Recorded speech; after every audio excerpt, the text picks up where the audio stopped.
Prism में अपवर्तन का फार्मूला पढ़ लिए, ये होगा।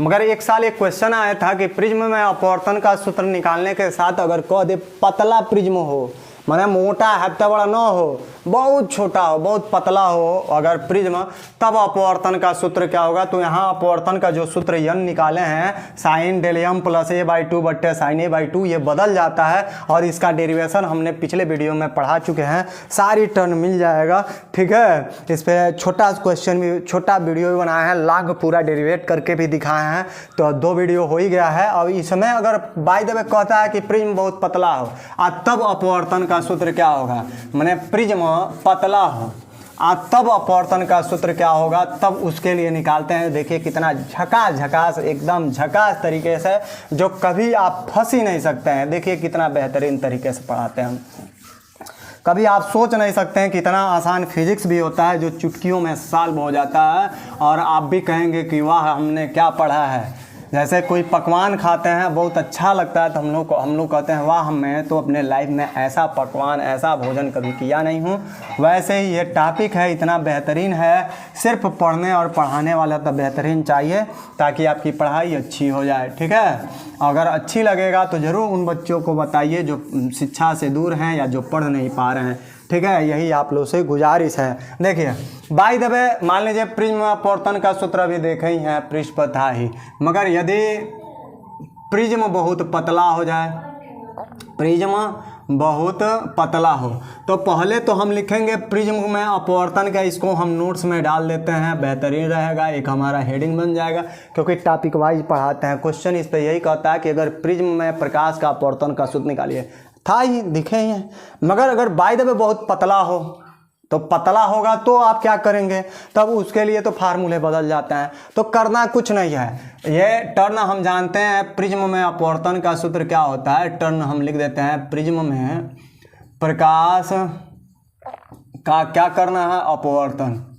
तो प्रिज्म में प्रकाश का अपवर्तन होता है तो अपवर्तनांक का सूत्र मिलता है, n बराबर मिलता है साइन डेल एम प्लस ए, ये विचलन कोण है, ये प्रिज्म कोण है, इस पूरे के 2 आप फिर बट्टे साइन ए, माने प्रिज्म का कोण का आधा के बराबर होता है। ठीक है, इन दोनों का रेशियो कर देते ही आ जाता है। मगर ये तो प्रिज्म में अपवर्तन का सूत्र है, मगर प्रिज्म बहुत पतला हो है, माने बहुत पतला हो तब लिखते हैं, शर्त कहता है इसमें आगे कि यदि प्रिज्म बहुत पतला हो तो उस कंडीशन में आप क्या करेंगे, तो आई कामा आर, ये भी तो बहुत छोटा होगा, ये तो कौन मारे हत्ता बड़ा नहीं ना होगा, ये भी तो बहुत छोटा ही ना होगा, बहुत होगा तो जहाँ 30 अंश 40 अंश मरा हुआ 2 अंश 4 अंश 10 अंश 15 अंश, मैंने 15 कोण बनेगा, 20 कोण बनेगा, 20 अंश 30 अंश यही ना बन सकता है। जहाँ 45-60 बन रहता है उसका पैसा तो बहुत छोटा ही बनेगा। तो इस कंडीशन में हम साइन जो आई है इसको लगभग में हम क्या लिख सकते हैं, आई। साइन जो आर है वो लगभग में लिख सकते हैं हम आर। अतः स्नेल का नियम लगाइए, किसका नियम लगाएंगे, स्नेल के किससे नियम से, स्नेल के नियम से देखेंगे तो n बराबर होता है क्या, sine I by sine R, तो आई के साइन को छोड़ देना, आई बाई आर हो जाएगा। ठीक है, स्नेल के नियम से क्या होता है, साइन आई बट्टे साइन आर होता है, तो वहाँ पे साइन आई को हम आई लिख सकते हैं, आर को आर लिख सकते हैं। अब आई आर का मान इससे पहले प्रिज्म में पढ़ा है अपवर्तन में, भूलिए मत। या आई का सूत्र होता है आपका क्या, आई का भी फार्मूला है, ये समझ जाओ, ये आई है, हाई आर है, होता ही, आप पीछे जाकर बैक टू बैक देख सकते हैं, आई आर नोट्स बनाए तो उसमें देख सकते हैं। आई का मान होता है कितना, डेल एम प्लस ए बट्टे 2, आई से पूरे के बट्टे a/2, 2 से 2 स्वाहा। n बराबर आपका क्या मिला, तो डेल एम प्लस ए, आई इस पूरे के बट्टे ए को भेज दीजिए तो n इंटू ए भागे गुणा हो जाएगा, इधर जाएगा तो अब बचा क्या, तो डेल एम प्लस ए, इसको भेजिए या ए को भेज दीजिए इधर, तो आपका डेल एम रह गया बराबर, इधर क्या है n इंटू ए है, डेल एम रह गया, इसको भेजें तो ए माइनस हो गया। दोनों में कॉमन क्या है, तो आपका कॉमन जो हो वो लिख दीजिए, ए कॉमन है, कॉमन ले n-1, ये पतले प्रिज्म में अपवर्तन का सूत्र के लिए है। अब कहेंगे सर जी इसमें तो डेल एम आया है तो हमें अपवर्तनों है। ठीक है, यही अपवर्तन जो है प्रिज्म में पतले प्रिज्म में अपवर्तन का सूत्र है, तो जहाँ आप कह के दिखाइए डेल एम को क्या कहेंगे, तो अल्पतम विचलन कोण कहेंगे, विचलन कोण, ठीक है। ये क्या है, तो प्रिज्म कोण है, क्या है, प्रिज्म कोण है।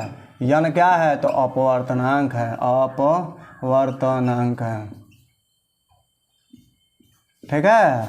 हमने क्या कहा, क्वेश्चन इस पर पहले समझिए, प्रिज्म में अपवर्तन का सूत्र निकालिए, पीछे बैक चाहिए, सब मिल जाएगा, ठीक है। उसके बाद से इसी में कहता है कि बाय द वे शर्त आया है, तभी तो हम पढ़ा रहे हैं, आया है क्वेश्चन कि अगर प्रिज्म पतला हो तो पतले प्रिज्म के लिए अपवर्तन का सूत्र निकालिए। तो सारा डेरिवेशन वहाँ करने के बदिया ये पूरा ही नोट्स नहीं डालेंगे, उसके आगे जोड़ लेंगे। प्रिज्म में प्रकाश का अपवर्तन का सूत्र हैजा निकाले हैं, हाइजा से जोड़ेंगे। यदि प्रिज्म बहुत पतला हो तो आई आर छोटा छोटा छोटा लेस देन हो जाएगा, बहुत छोटा होगा तो इस कंडीशन में साइन आई के बराबर हो जाएगा, आर के बराबर हो जाएगा। तो हमारा स्नेल का नियम जो साइन आई बट्टे साइन आर हो रहा था, उसको साइन आई एन बराबर साइन आई बट्टे आर लिखेंगे, साइन आई बट्टे आर लिखेंगे, न कि sine I by sine R लिखेंगे, ठीक है। अब आई आर का मनवा ये होता है, पीछे डेरिवेशन में देख लीजिए ऊपर, ठीक है, ऊपर वाले पिछले जो वीडियो बनाए हैं या पिछले टॉपिक जो पढ़ाए हैं उसमें देखिए, या आई का मान इतना होता है, आर का मान इतना, आई की जगह पर इतना रखें, आर की जगह पर कट गया, ये डिवाइड हो गया, ठीक है। इसको भेजें यहाँ पे गुणा हो गया, डेल एम प्लस ए हो गया, डेल एम निकाल लीजिए, इसको रहने दीजिए, इसको इधर भेजिए, माइनस हो गया, दोनों में कॉमन क्या है, एक कॉमन ले लिया, हो गया, खत्म भगवान। है ना बेहतरीन, है ना झकास, है ना लाजवाब, है तो ज़रूर लाइक करिए, ठीक है। अगला